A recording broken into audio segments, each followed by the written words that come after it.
Shalom Bapak Ibu Saudara, dimanapun Anda berada saat ini, berkumpul bersama keluarga masing-masing, menyiapkan hati untuk menyembah Tuhan di tengah-tengah di mana dunia sedang dilanda kesulitan yang besar. Kita bersyukur dengan peristiwa Yesus itu membawa kita boleh semakin dekat kepada Tuhan. Begitu pula saat ini bersama kita mengingat kebaikan kasih karunia Bapa yang besar, sehingga membuat pandangan anak yang Tuhan Yesus Kristus di atas kayu salib membasuh hidup kita dari dosa, menyelamatkan hidup kita, mengubahkan kita menjadi baru. Mari kita siapkan segala hidup kita, kita masuk hadirat Tuhan, kita menyembah Tuhan dengan kesungguhan hati, supaya kuasa pertolongan Tuhan, hadiratnya boleh hadir di tengah-tengah keluarga kita masing-masing. Semua orang darah Yesus yang tercurah, semua orang darah Yesus yang selamatkan kita. Kita menciptakan baru, kita boleh menari dan memuji Tuhan, kita boleh melayani Tuhan, menyembah Tuhan. Kasih Tuhan memberi kepadaku sukacita, kami permasuk berbagai dunia, siapkan hari kehidupan Tuhan.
menebus hidup kami, yang membebaskan hidup kami, yang memberi kami sukacita untuk memuji, untuk menari bagi-Mu Tuhan. Terima kasih Yesus. Kami siapkan ya Tuhan, bersama dengan seluruh keluarga kami masing-masing. Kami hendak menyembah-Mu Tuhan. Kami hendak menikmati hadirat-Mu Tuhan. Lewat puji-pujian, lewat firman-Mu ya Tuhan. Supaya hidup kami semakin dikuatkan, diteguhkan dengan iman, percaya, pengharapan kami menghadapi masa-masa sulit yang saat ini akan terjadi melanda bumi ini Tuhan. Namun kami percaya bahwa kuasa dan kami bersama Tuhan yang menyelamatkan hidup kami, yang memberikan kekuatan bagi kami, dan yang melindungi kami semua ya Tuhan. Kau rawi kami semua Bapa, hamba-Mu, alat-Mu yang Tuhan pakai memelayani kami ya Tuhan. Lewat pada ini ya Tuhan, hamba-Mu yang menyampaikan kebenaran firman Tuhan, biar kuasa hadirat Tuhan, pengurapan Tuhan sungguh-sungguh memenuhi kuasa-Mu Bapa bekerja lewat memberikan firman Tuhan. Setiap kami yang menerima firman Tuhan dikuatkan, kami semakin diteguhkan, iman kami semakin diberikan pertumbuhan, untuk kami lebih dekat lagi dengan Dia Tuhan. Mari Tuhan pimpin kami datang dalam pertolongan-Mu, di dalam nama yang kudus Tuhan Yesus kami bersyukur dan berdoa. Amin. Bapak Ibu saya kasih Tuhan, dimanapun saat ini kita semua berada, mari kita arahkan hati kita mengingat karya salib Yesus Kristus yang sungguh saja luar biasa. Hanya dengan karya salib Yesus yang selamatkan, yang memberikan kita hidup yang baru, sungguh sebagai sebuah bukti kasih Allah yang begitu besar. Sehingga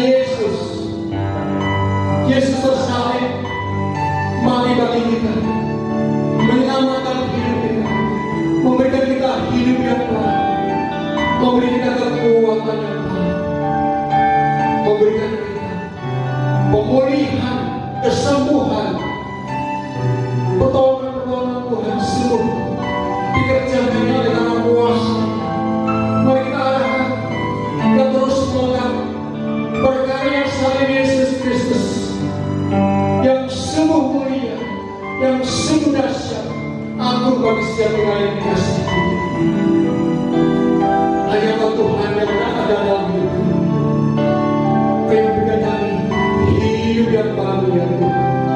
Dalam karya salib-Mu ya Tuhan, kami beroleh pengharapan, kami beroleh jawaban ya Tuhan, kami beroleh segala yang kami perlukan ya Tuhan.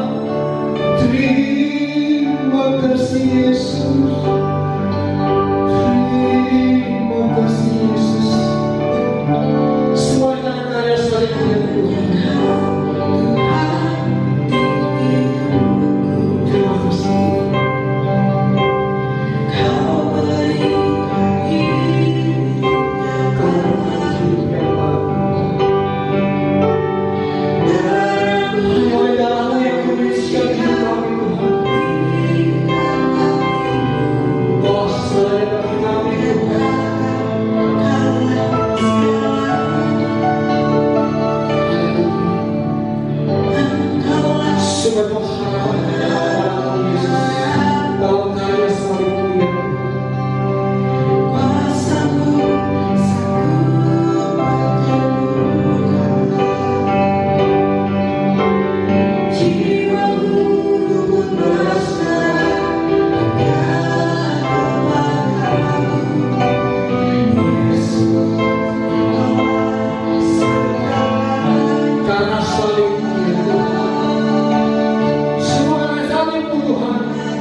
Shalom, selamat pagi jemaat yang dikasihi Tuhan.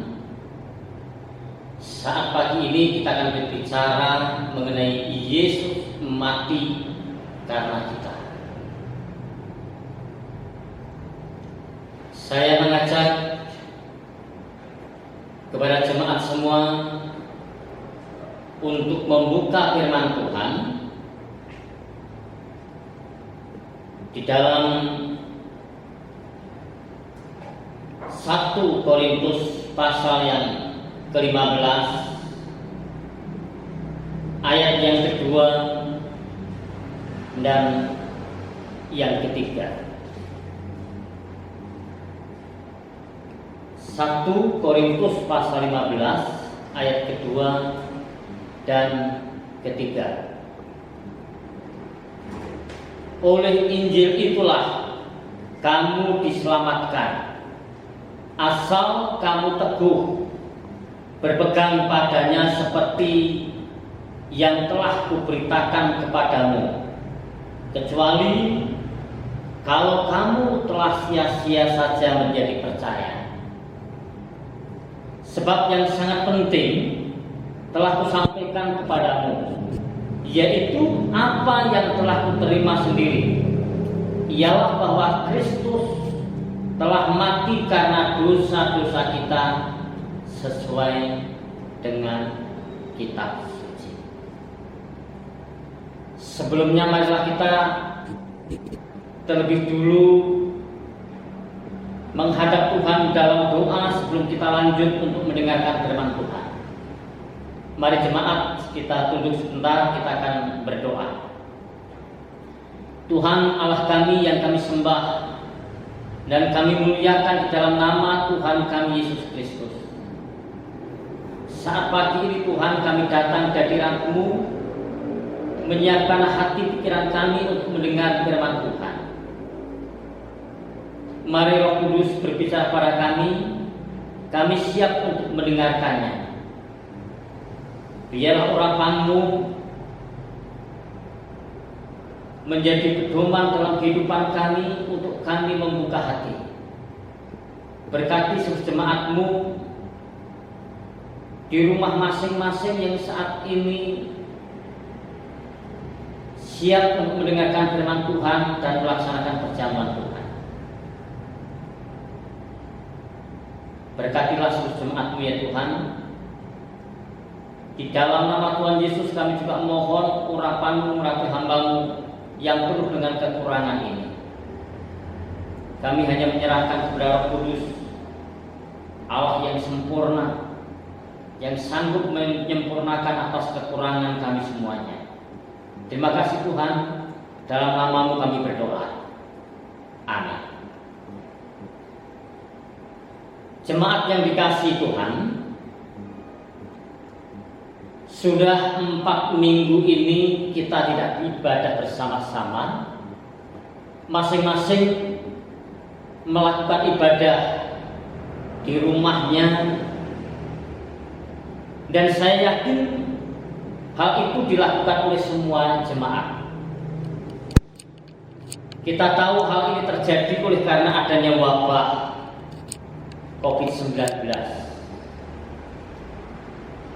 Wabah global COVID-19 ini menunjukkan kepada kita betapa rapuhnya dunia dan tatanannya.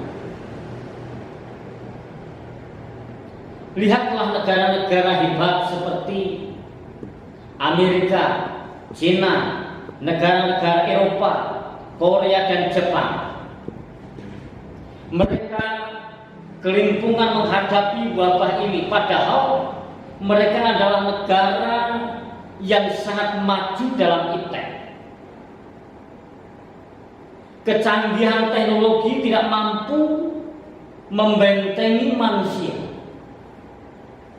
Kemajuan medis tidak dapat menghindarkan jatuhnya korban.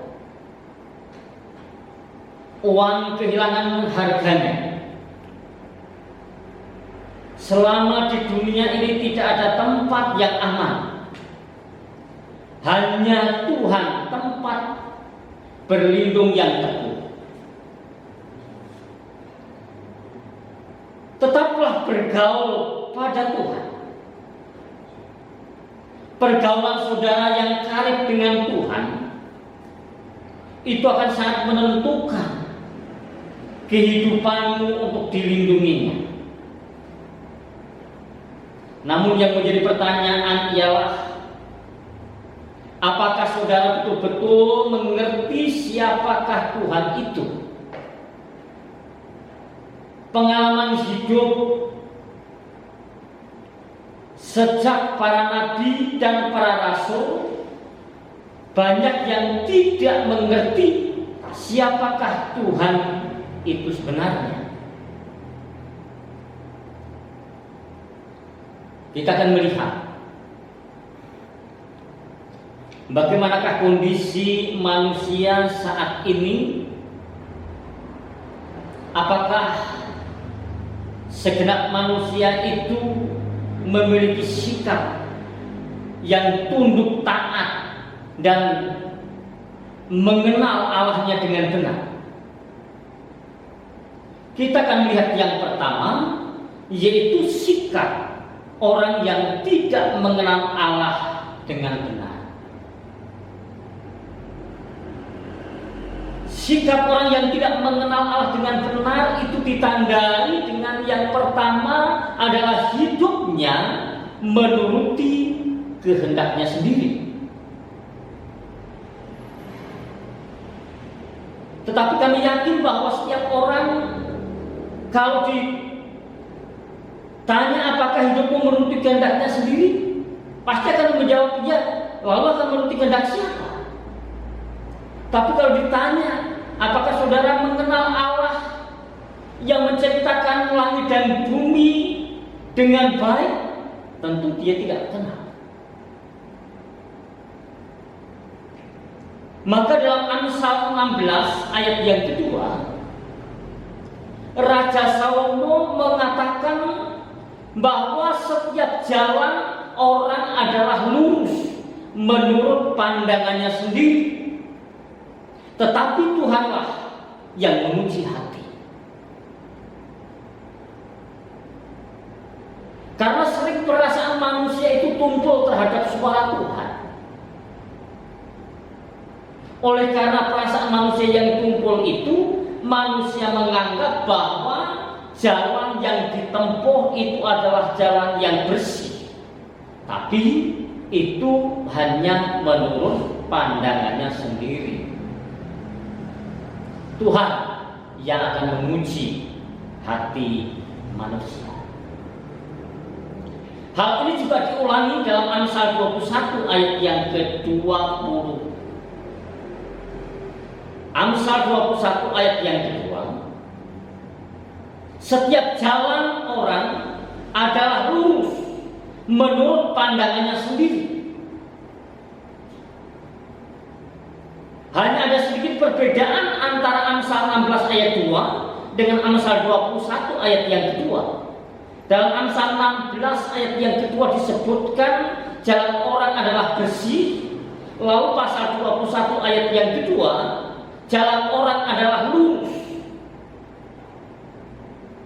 Bersih dan lurus menurut siapa? Itu adalah menurut pandangannya sendiri. Belum menurut pandangan umum, apalagi pandangan Tuhan. Namun Tuhan itu adalah menjadi penguji setiap hati manusia. Apakah hati manusia betul-betul bersih? Apakah hati manusia betul-betul jalannya lurus? Tuhan yang tahu.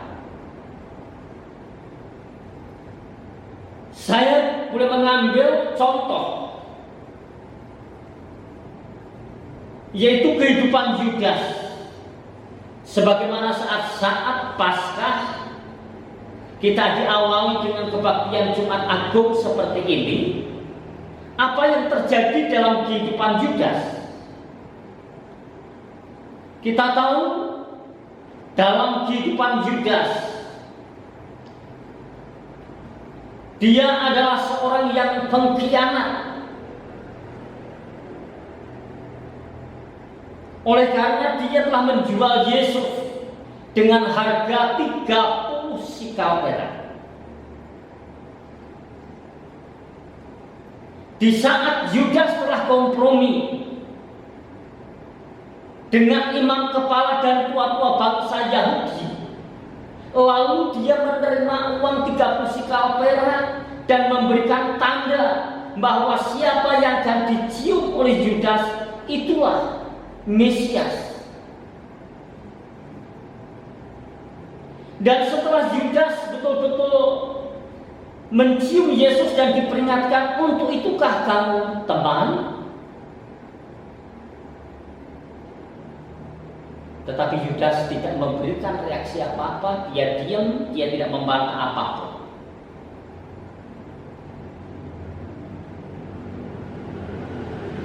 Dan setelah Yesus betul-betul ditangkap,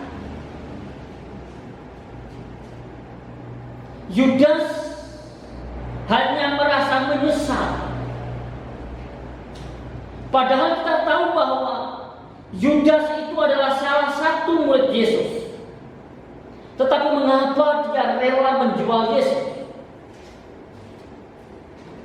Dikarenakan Yudas itu tidak mengenal siapakah Yesus itu sebenarnya. Hal ini juga terjadi di zaman sekarang ini. Banyak orang Kristen yang tidak mengerti siapakah Yesus itu sebenarnya. Itu aneh. Sudah Kristen mungkin puluhan tahun, tapi tidak mengerti siapakah Yesus itu sebenarnya.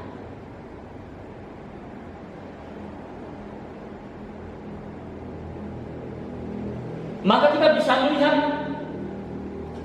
dalam kehidupan Yudas itu, dia disebut murid Yesus.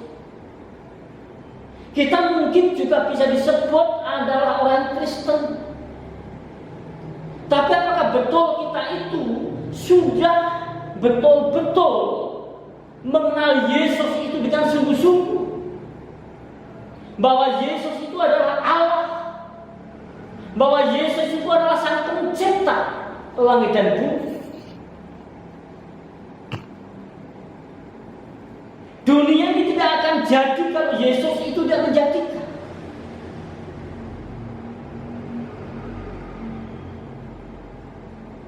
Namun banyak orang Kristen yang hidupnya seenaknya sendiri,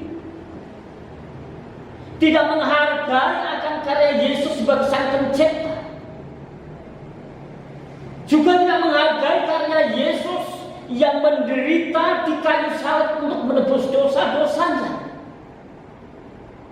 Nggak sadar, maka hidupnya masih banyak yang seperti Yudas, yaitu mencari keuntungannya sendiri. Maka Paulus menyampaikan suatu hal yang sangat penting dalam 1 Korintus pasal yang 15 ayat yang ketiga. Rasul Paulus katakan, sebab yang sangat penting telah kusampaikan kepadamu, yaitu apa yang telah kuterima sendiri, ialah bahwa Kristus telah mati karena dosa-dosa kita, sesuai dengan kitab suci. Perhatikan dalam ayat 1 Korintus 15 ayat 3 ini, Rasul Paulus menyampaikan hal yang sangat penting. Apa itu hal yang sangat penting?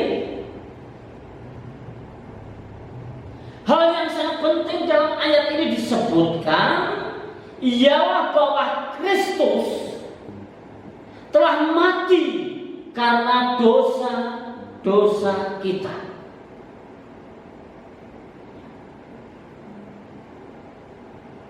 Bukan dosa orang lain, tetapi karena dosa-dosa kita.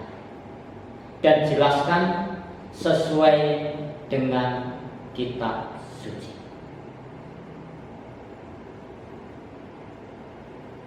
Yang kedua, adalah hidup orang-orang yang menuruti hawa nafsu.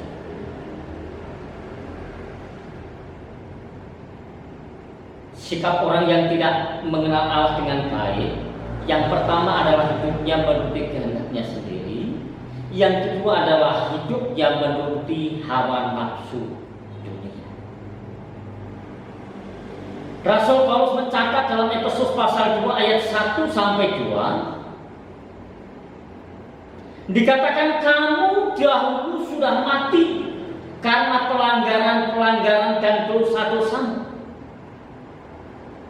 Kamu hidup di dalamnya karena kamu mengikuti jalan dunia, karena kamu mentaati penguasa kerajaan angkasa, yaitu roh yang sekarang sedang bekerja di antara orang-orang durhaka. Paulus mengingatkan kita sekalian sebagai orang Kristen yang mungkin belum mengenal Tuhan secara baik, belum bisa menghargai karya Yesus sebagai Sang Pencipta, belum bisa menghargai karya Yesus yang mati di kayu salib untuk menebus dosa kita. Ia yang benar mati untuk orang-orang yang tidak benar, yaitu kita sekalian. Maka Paulus mengingatkan kita, kamu dahulu sudah mati karena pelanggaran-pelanggaran dan dosa-dosa. Itu keberadaan kita sebelum kita mengenal Yesus. Kita menjadi pemberontak Allah, yang tanpa kita sadari kita menjadi pemberontak Allah, menjadi musuh Allah. Kita hidup berkecimpung dalam dosa. Kita hidup dalam kemabukan. Kita hidup dalam kemunafikan. Kita hidup dalam perzinahan. Kita hidup dalam perkataan-perkataan yang dikuasai oleh iblis sehingga mengeluarkan kata-kata yang kotor. Maka Paulus katakan kami hidup di dalamnya. Kamu hidup mengikuti jalan dunia. Itulah jalan-jalan dunia yang sudah saya sampaikan tadi. Itu kehidupan orang yang menuruti hawa nafsu dunia ini.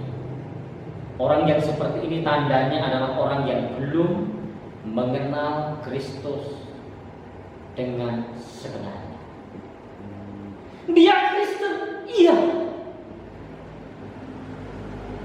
Tapi perkataan dan perilakunya yang dituruti adalah hawa nafsu dunia.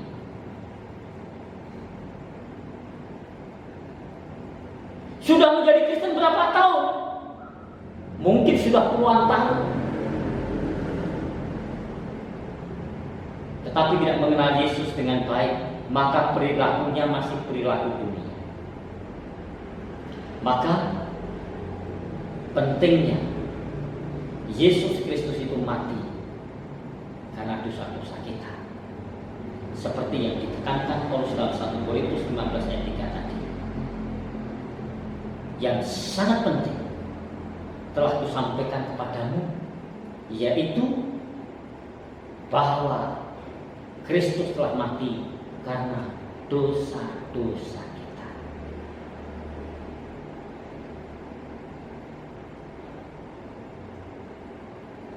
Yesaya 53 ayat yang ketiga sampai yang kelima. Nubuatan Nabi Yesaya sangat dahsyat. Silakan Bapak Ibu Saudara sekalian jemaat membuka Yesaya 53 ayat 3 sampai 5. Dikatakan di sana ia dihina dan dihindari orang. Seorang yang penuh kesengsaraan dan yang biasa menderita kesakitan. Ia sangat dihina sehingga orang menutup mukanya terhadap dia, dan bagi kita pun dia tidak masuk dalam hidup. Tetapi sesungguhnya penyakit kitalah yang ditanggungnya, dan kesengsaraan kita yang dipikulnya. Padahal kita mengira dia kena tulah, dipukul dan ditindas Allah.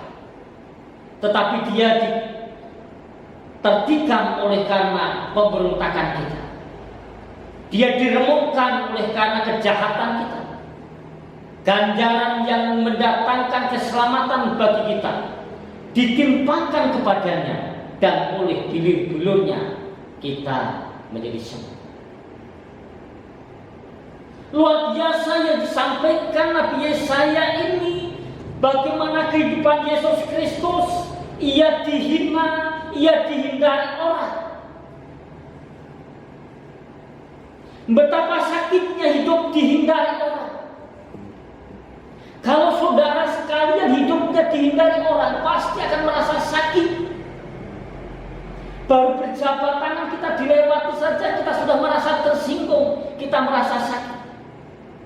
Maka dari itu, betapa penderitaan Yesus, bahkan dia disengsarakan. Ia menderita kesakitan tatkala dia dicambuk. Bagaimana setelah dia diputuskan oleh Pilatus, lalu dia menyerahkan pengadilan itu kepada masyarakat Yahudi. Siapakah yang aku bebaskan? Yesus Barabas atau Yesus yang disebut Kristus? Oleh karena intimidasi imam kepala dan para tua-tua, semua sepakat seia sekata memberikan jawaban. Salibkan Yesus, salibkan Yesus, bebaskan Barabas, bebaskan Barabas.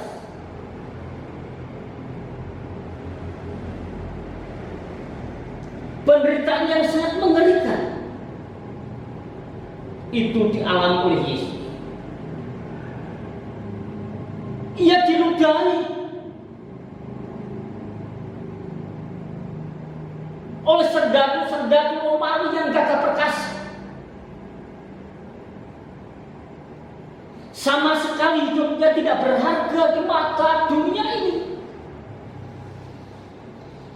Tapi apa yang dikatakan Yesaya? Tetapi sesungguhnya penyakit kitalah yang ditanggungnya, kesengsaraan kitalah yang dipikulnya. Semestinya kita ini yang harus mengalami kesengsaraan, disalibkan di sana, digantung di sana.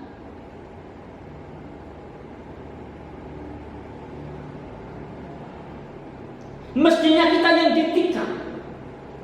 Tetapi Yesus mengalami semuanya itu dengan ketulusan hati. Yesaya mencatat luar biasa. Dia tertikam oleh karena pemberontakan kita. Yesus diremukkan oleh karena kejahatan kita. Semuanya itu diperbuat agar kita yang sakit oleh kuasa bilurnya disembuhkan. Perhatikan dalam ayat ini. Ganjaran yang mendatangkan keselamatan bagi kita ditimpakan kepadanya, dan oleh bilur-bilurnya kita menjadi sembuh. Saudaraku yang dikasihi Tuhan, COVID-19 memang sangat mengerikan. Sampai-sampai semuanya dirumahkan, termasuk dalam ibadah kita. Tujuan yang sangat baik dari pemerintah supaya kita tidak mati kodrat, maka ibadah itu dilakukan di rumah masing-masing. Tapi harapan saya, sekalipun kita tidak berkumpul dalam satu ruangan, tapi kita ada dalam satu ibadah, yaitu Jumat Agung. Jumat Agung ini ialah memperingatkan kita. Kita tidak perlu takut, tidak perlu kecil hati dengan adanya virus corona ini. Perhatikan dalam ayat ini, oleh dulur-dulurnya kita menjadi sembuh. Kita tidak perlu takut, tetapi perlu kita beriman. Kita perlu berhati-hati. Kita perlu hikmah untuk menyikapi segala sesuatu yang muncul di tengah-tengah dunia ini. Kristus memang mati untuk kita, dan kita sudah diangkat menjadi anak-anak Allah. Sebagai anak Allah, Allah pasti akan melindungi kita. Maka dalam Efesus pasal 2 ayat 4 dan 5, Rasul Paulus mengatakan, tetapi Allah yang kaya dengan rahmat. Perhatikan, Allah kaya dengan rahmat. Oleh karena kasih-Nya yang besar, yang dilimpahkannya kepada kita, telah menghidupkan kita bersama-sama dengan Kristus. Sekalipun kita telah mati oleh kesalahan-kesalahan kita, oleh kasih karunia kamu diselamatkan. Oleh kasih karunia kamu diselamatkan. Allah yang kaya dengan rahmat, Allah yang kaya dengan kasih. Kasih Allah itu besar tak terukur, manusia gak bisa mengukurnya. Maka sekarang Allah itu menjadi pelindung kita, menjadi benteng kita. Setiap orang yang takut akan Tuhan akan dilindunginya. Maka dari itu Bapak Ibu Saudara sekalian, Jumat Agung ini mengingatkan kita bahwa Kristus itu mati karena dosa-dosa kita. Ia yang benar untuk orang-orang yang tidak benar seperti kita ini. Ini perlu kita pahami. Jangan sampai kita menjadi orang Kristen yang tidak tahu siapa Yesus sebenarnya. Sehingga hati kita menurut pendapat, perasaan hati kita sendiri, tetapi tidak menurut kehendak Allah.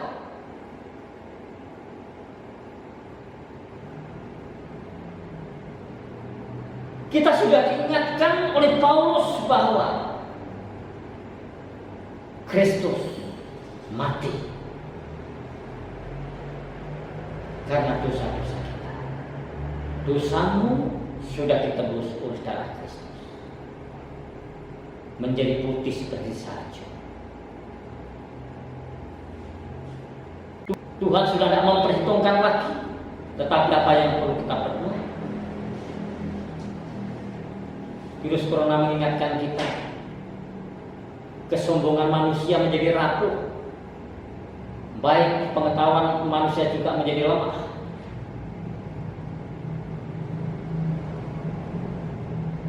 Jemaat yang dikasihi Tuhan, sampailah kita pada kesimpulan yang harus kita lakukan. Yang pertama, kita harus tenang dalam menghadapi wabah corona atau penyakit lainnya. Tetaplah memandang kepada salib Yesus yang penuh kuasa untuk memimpin dan melindungi kita. Yang kedua, hiduplah seperti Kristus yang telah menghidupkan kita dari kematian dosa-dosa ini.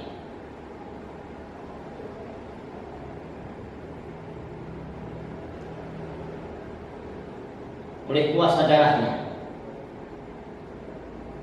kita telah disucikan. Yang ketiga, oleh karena Yesus telah menderita, dihina, diludahi, diolok-olok, semuanya itu dilakukan karena kita. Dia sengsara, bahkan mati di kayu salib oleh karena dosa-dosa kita. Ia yang benar mati disalibkan untuk kita yang tidak benar. Yang keempat, Yesus telah menghidupkan kita untuk hidup yang layak di hadapan Allah. Maka hidupkanlah Yesus dalam hidupmu dan saksikanlah Yesus kepada orang lain yang ada di dekatmu selagi kita ini masih diberi kesempatan untuk hidup di dunia ini. Mari kita berdoa. Tuhan Yesus, terima kasih kami boleh Engkau ingatkan dengan peristiwa yang sangat dahsyat di mana Yesus telah mati karena dosa-dosa kita. Ia yang benar mati untuk orang-orang yang tidak benar seperti kami. Berikan kami kemampuan Tuhan untuk hidup yang mencerminkan kemuliaan Yesus. Jangan sampai hidup kami menjadi orang Kristen tapi tabiat kami adalah tabiat duniawi. Kehidupan kami seperti kehidupan yang tidak mengenal Allah, yang sering membenarkan diri sendiri, yang mengikuti jalan penguasa kegelapan ini, yang hidup menuruti kehidupan dunia. Bapa, mampukan kami untuk hidup yang mencerminkan kemuliaan Tuhan. Dan saat itu Tuhan, kami akan memasuki perjamuan Tuhan. Mari Tuhan pimpin urapi kami semua dengan kuasa Roh. Dalam nama Tuhan Yesus Kristus kami berdoa dan akan memasuki perjamuan Tuhan. Amin.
Mari Bapak Ibu Saudara sekalian yang kami kasihi, kita akan masuk dalam perjamuan Tuhan.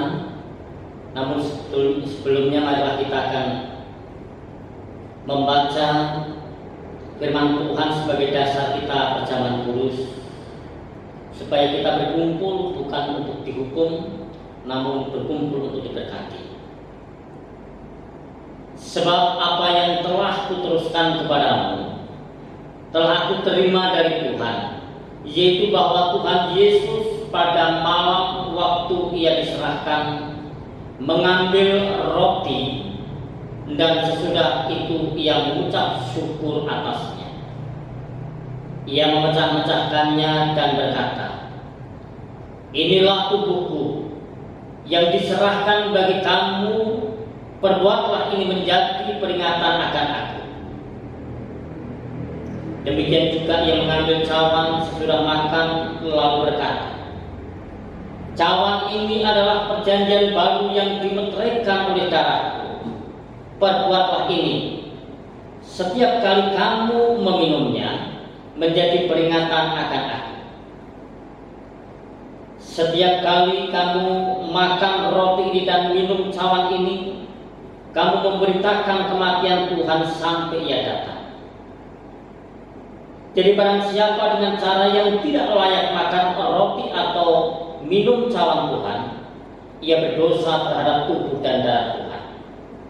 Karena itu hendaklah tiap-tiap orang menguji dirinya sendiri, dan baru sudah itu ia makan roti dan minum dari cawan itu. Karena barang siapa makan roti dan minum tanpa mengakui tubuh Tuhan, ia mendatangkan hukuman atas dirinya. Sebab itu banyak di antara kamu yang lemah dan sakit, dan tidak sedikit yang meninggal. Kalau kita menguji diri kita sendiri, hukuman tidak menimpa kita. Tetapi kalau kita menerima hukuman dari Tuhan, kita dididik supaya kita tidak akan dihukum bersama-sama dengan dunia. Karena itu, saudara-saudaraku, jika kamu berkumpul untuk makan, nantikanlah olehmu seorang akan yang lain. Jemaat yang dikasihi Tuhan, perjamuan kudus adalah merupakan perintah Tuhan yang harus dilakukan oleh umat pilihannya atau gereja. Maka dalam menjalankan perjamuan kudus ini, kita berkumpul di sini supaya diberi berkat Tuhan, bukan untuk dihukum. Maka bila perlu kita menguji diri kita masing-masing. Sebagai hamba Tuhan, saya akan menyampaikan beberapa pertanyaan kepada Bapak Ibu Saudara sekalian. Silahkan Bapak Ibu Saudara sekalian menjawab dalam hati masing-masing. Yang pertama, apakah Bapak Ibu Saudara sekalian mengakui bahwa saudara adalah orang yang berdosa? Yang kedua, apakah Bapak Ibu Saudara sekalian merasa tidak mampu untuk melepaskan dirimu dari belenggu dosa?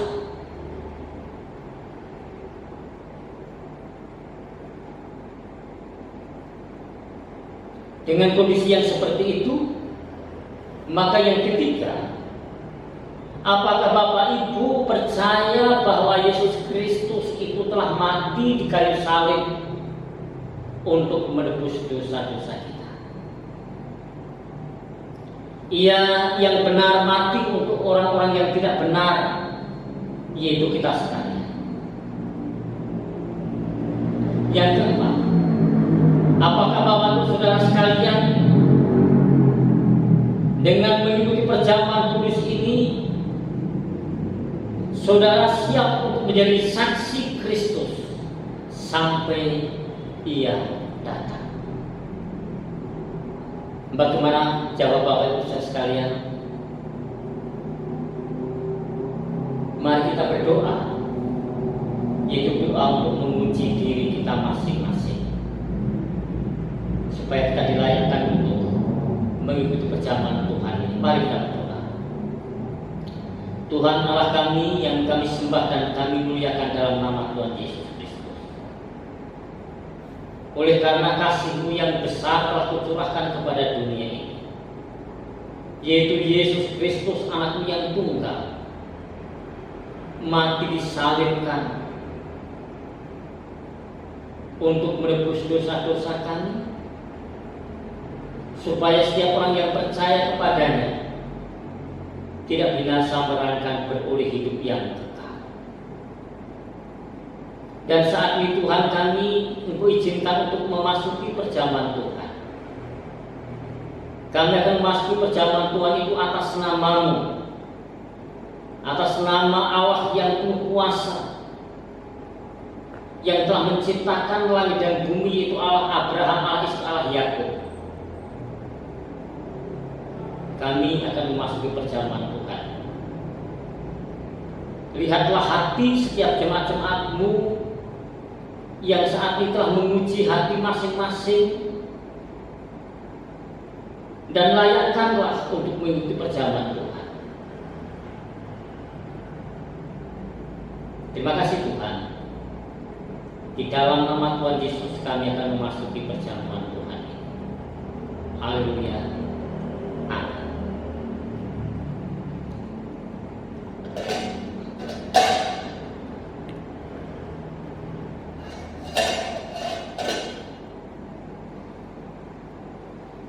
Di waktu malam, Tuhan Yesus bersama murid-muridnya mengambil roti dan mengucap syukur. Inilah tubuhku yang aku pecah-pecahkan bagimu. Ambil dan makanlah sebagai peringatan antara aku dan engkau.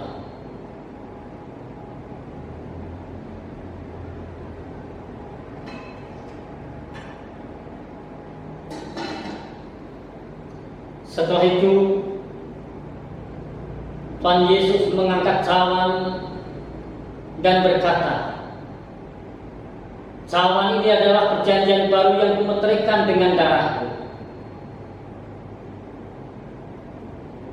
bahwa aku mati di Golgota untuk menebus dosa-dosamu. Sekalipun dosamu itu merah seperti kain kirmisi, akan menjadi putih seperti salju. Sekalipun dosamu itu merah seperti kain kesumba, akan menjadi putih seperti bulu domba." Tuhan tidak mengingat-ingat akan pelanggaranmu. Ia tak menebus dosamu di kayu salib.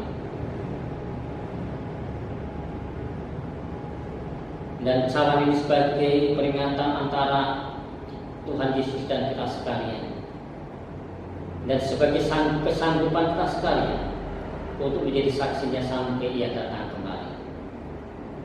Ambil dan minum. Amin. Mari jemaat, kita akan angkat roti ini di hadapan Tuhan dengan memandang di kayu salib Yesus telah mati untuk kita sekalian. Ambil dan makan. Amin.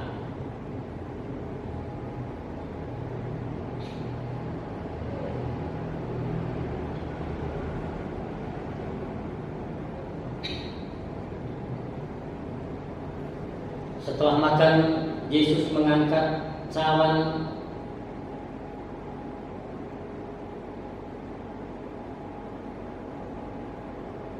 lalu mengucap syukur. Cawan ini adalah perjanjian baru yang dimeteraikan dalam darahku. Ambil dan minumlah sebagai kesanggupan menjadi saksiku sampai selama-lamanya. Amin.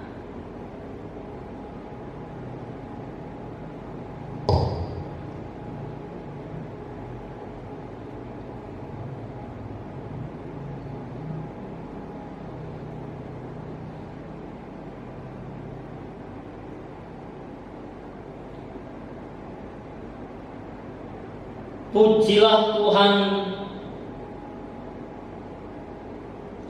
hai jiwaku. Pujilah namanya yang kudus, hai segenap batinku. Pujilah Tuhan, hai jiwaku, dan jangan lupakan segala kebaikannya. Dia yang mengampuni segala kesalahanmu, yang menyembuhkan segala penyakitmu. Dia yang menebus hidupmu dari lubang kubur, yang memahkotai engkau dengan kasih setia dan rahmat.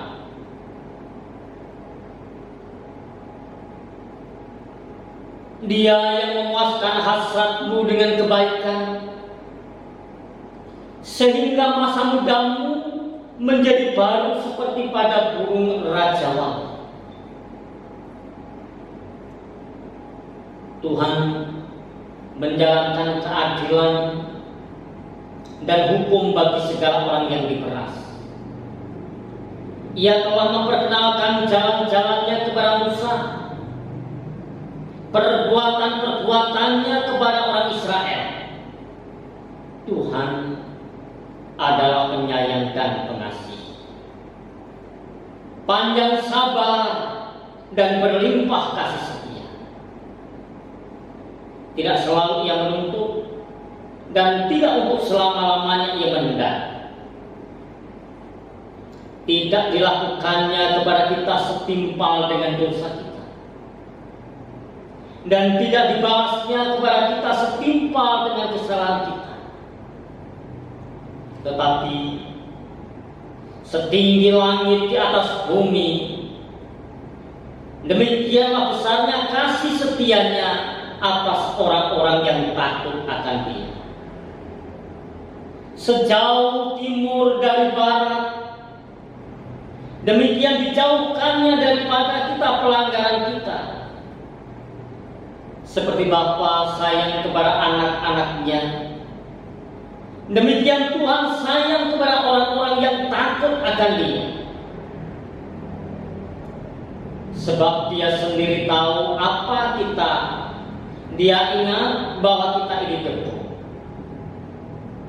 Adapun manusia hari-harinya seperti rumput, seperti bunga di padang, demikian ia berbunga. Apabila angin melintasinya, maka tidak ada lagi ia, dan tempatnya tidak mengenalnya lagi. Tetapi kasih setia Tuhan dari selama-lamanya sampai selama-lamanya atas orang-orang yang takut akan Dia, dan keadilannya bagi anak cucu. Pujilah Tuhan, hai jiwaku. Mari jemaat yang dikasih Tuhan, kita akan mengakhiri ibadah sholat agung ini dengan perjamuan kudus, dengan doa syafaat dan doa berkat. Mari kita berdoa. Tuhan Yesus, terima kasih kalau kami boleh mengikuti ibadah sholat agung mengingat akan kematian-Mu di kayu salib untuk menebus dosa kami, dan juga perjamuan kudus pada saat pagi ini. Kami berdoa Tuhan untuk situasi negeri kami yang saat ini dilanda dengan wabah COVID-19. Banyak korban yang berjatuhan, dan kami mohon untuk memberikan kesadaran kepada segenap masyarakat untuk mematuhi saran-saran dan perintah dari pemerintah. Kami serahkan tangan kuasa-Mu supaya seluruh rakyat Indonesia patuh terhadap peraturan yang telah ditetapkannya. Kami berdoa untuk keluarga yang ditinggalkan para korban, dan juga Tuhan memberikan penghiburan dan kekuatan. Kami serahkan tangan kuasa-Mu untuk pemerintah dalam mengatasi ini, berikan hikmat mereka surgawi, kemampuan untuk mengatasi wabah corona yang saat ini melanda dunia dan khususnya Indonesia ini. Kami serahkan tangan kuasa-Mu dan jemaat-Mu yang saat ini berada di rumah masing-masing untuk berkati. Kami serahkan tangan kuasa-Mu, kami yakin perlindungan Tuhan akan nyata. dan jemaat terimalah berkat anugerah dari Allah Bapa, kasih karunia dan pengampunan di dalam Anaknya yang tunggal Yesus Kristus,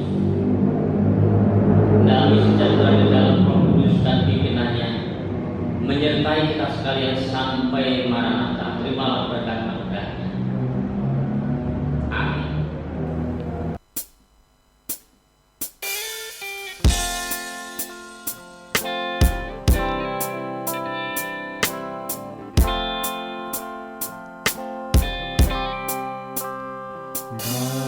Bapa, terima kasih.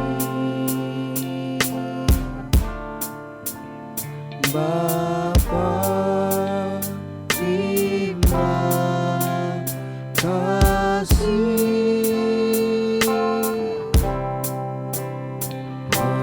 Bapa di dalam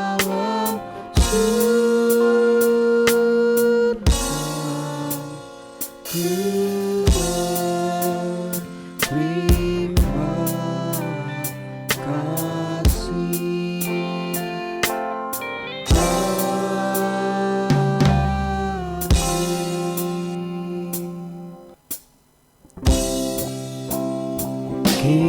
Kiranya Engkau memberkati aku berlimpah-limpah dan memperluas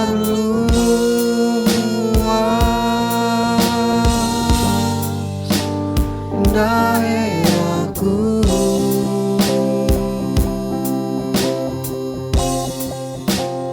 dan kiranya tanganmu menyertai aku dan melindungi aku daripada malapetaka, sehingga kesakitan tidak menimpa aku.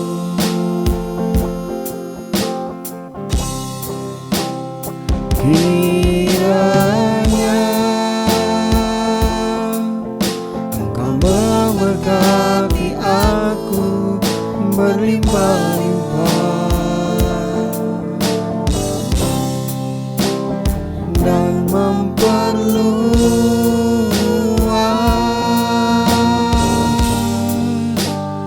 daerahku,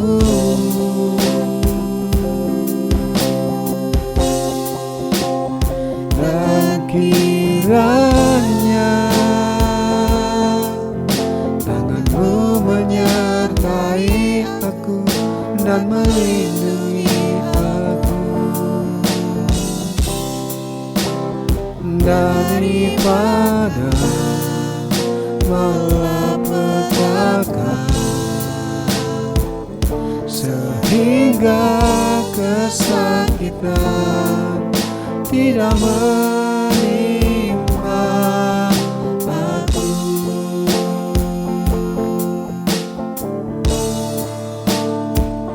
Sehingga kesakitan tidak menimpa